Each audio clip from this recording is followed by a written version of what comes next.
അമേരിക്കയുടെ ഉപരോധം മറികടന്ന് ഇറാനിൽ നിന്ന് രഹസ്യമായി ചൈന എണ്ണ വാങ്ങുന്നുണ്ട് എന്നുള്ള റിപ്പോർട്ടുകൾ ഇതിനകം പുറത്തു വന്നിട്ടുണ്ട്.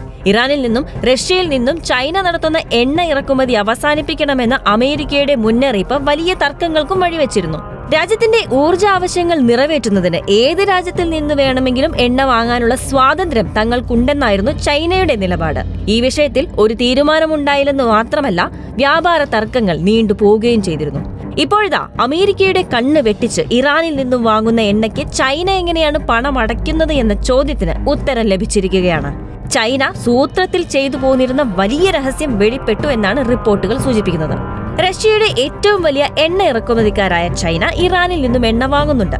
2015 ഇറാനുമായുള്ള ആണവ കരാറിൽ നിന്ന് US പിന്മാറിയതിനു ശേഷം 2018 മുതൽ ചൈന ഇറാനിയൻ എണ്ണയുടെ പ്രധാന ഇറക്കുമതിക്കാരാണ്. പക്ഷേ ഇറാൻ തങ്ങളുടെ ആണവ പദ്ധതി രഹസ്യമായി മുന്നോട്ട് കൊണ്ടുപോകുന്നുണ്ടെന്ന് US കണ്ടെത്തിയതിനെ തുടർന്ന് 2018 ഉപരോധങ്ങൾ വീണ്ടും നിലവിൽ വന്നു. ഇറാനുമേൽ US ഉപരോധം ഏർപ്പെടുത്തിയിട്ടും ബീജിംഗ് ടെഹ്റാനിൽ നിന്ന് എണ്ണ വാങ്ങുന്നത് നിർത്തിയില്ല. ഇറാനുമായി കൂടുതൽ അടുക്കാനും പണമിടപാടുകൾ നടത്താനും രഹസ്യമാർഗം കണ്ടെത്തുകയാണ് ചൈന പിന്നീട് ചെയ്തത്. നിലവിലെ നിയമങ്ങൾ പ്രകാരം ഒരു രാജ്യത്തിനുമേൽ എന്തെങ്കിലും കാരണങ്ങളിൽ ഉപരോധം നിലനിൽക്കുന്നുണ്ടെങ്കിൽ മറ്റു രാജ്യങ്ങൾക്ക് അന്താരാഷ്ട്ര പേയ്മെന്റ് സംവിധാനങ്ങളോ ഗേറ്റ്വേകളോ വഴി ഉപരോധം ഏർപ്പെടുത്തിയ രാജ്യത്തെ സഹായിക്കാൻ സാധിക്കില്ല. അതിനാൽ ഇറാനിൽ നിന്ന് ചൈന എണ്ണ വാങ്ങുകയാണെങ്കിൽ നിലവിലെ പണമടയ്ക്കൽ രീതികൾ ഉപയോഗിക്കാൻ ചൈനയ്ക്ക് കഴിയില്ല. അതിനാൽ അവർ കണ്ടെത്തിയ രഹസ്യ മാർഗമാണ് ബാർട്ടർ സിസ്റ്റം. എണ്ണയ്ക്ക് പകരമായി ടെഹ്റാന് പലതരം പ്രതിഫലങ്ങൾ നൽകി ചൈന സഹായിച്ചു വരികയാണ്. ഇറാനിൽ നിന്ന് എണ്ണ വാങ്ങി അതിനു പകരമായി അടിസ്ഥാന സൗകര്യങ്ങൾ നിർമ്മിച്ചു കൊടുക്കുക, അതിനായി ധനസഹായം നൽകുക എന്നതാണ് ആ ബാർട്ടർ സിസ്റ്റം. നേരിട്ട് പണം അയക്കുന്നതിന് പകരം എണ്ണ വിറ്റ് കിട്ടുന്ന പണം കൊണ്ട് ഇറാനിൽ എയർപോർട്ടുകൾ, റിഫൈനറികൾ, മറ്റു സൗകര്യങ്ങൾ എന്നിവയാണ് ചൈന നിർമ്മിച്ചു കൊടുക്കുന്നത്.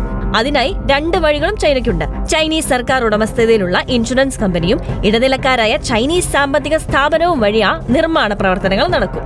അന്താരാഷ്ട്ര ബാങ്കിംഗ് സംവിധാനത്തെയും US ഉപരോധങ്ങളെയും മറികടന്നാണ് പുറം ലോകം അറിയാതെയുള്ള പിൻവാതിലിലൂടെയുള്ള ഈ നീക്കം. ഇതുകൂടാതെ എണ്ണ ചൈനയിലേക്ക് എത്തുന്ന വഴിയും രീതിയും വളരെ രഹസ്യമായി തന്നെയാണ് ഇരു രാജ്യങ്ങളും കൈകാര്യം ചെയ്യുന്നത്. ഇറാനിയൻ എണ്ണ പലപ്പോഴും ഒരു കപ്പലിൽ നിന്ന് മറ്റൊരു കപ്പലിലേക്കുള്ള കൈമാറ്റത്തിലൂടെയാണ് ചൈനയിലേക്ക് കടത്തപ്പെടുന്നത്. ചൈനയിലെത്തുന്നതിന് മുമ്പ് ഇത് മറ്റ് രാജ്യങ്ങളിൽ നിന്നുള്ള എണ്ണ സ്റ്റോക്കുകളുമായി കൂടിച്ചേരുന്നു. ഇങ്ങനെ ചെയ്യുന്നതിലൂടെ അധികാരികൾക്ക് കയറ്റുമതി ഔദ്യോഗികമായി കണ്ടെത്തുന്നത് ബുദ്ധിമുട്ടാകുമെന്നുള്ളതാണ് വാസ്തവം. ചൈനീസ് കസ്റ്റംസ് ഉദ്യോഗസ്ഥർ ഈ എണ്ണ ഇറക്കുമതികളിൽ ഭൂരിഭാഗവും രജിസ്റ്റർ ചെയ്യുന്നില്ല എന്നുള്ളതും വാസ്തവമാണ്. ഉപരോധങ്ങൾക്കിടയിലും ഇറാന്റെ സമ്പദ് വ്യവസ്ഥ സ്ഥിരതയോടെ നിലനിർത്തുന്നതിനൊപ്പം അത്യാവശ്യമായ വരുമാനം നേടാൻ ഈ എണ്ണ കൈമാറ്റം രാജ്യത്തെ സഹായിക്കുന്നുണ്ട് എന്നാണ് മനസ്സിലാക്കേണ്ടത്. ഇങ്ങനെ അമേരിക്കയുടെ കണ്ണിൽപ്പെടാതെ ഇത്രയും കാലം നടത്തി വന്നിരുന്ന ബാർട്ടർ സിസ്റ്റം ചൈന തുടരുക തന്നെയാണ്. ഇറാനെ സംബന്ധിച്ചിടത്തോളം ഈ സംവിധാനം ഒരു ജീവനാഡിയാണ്.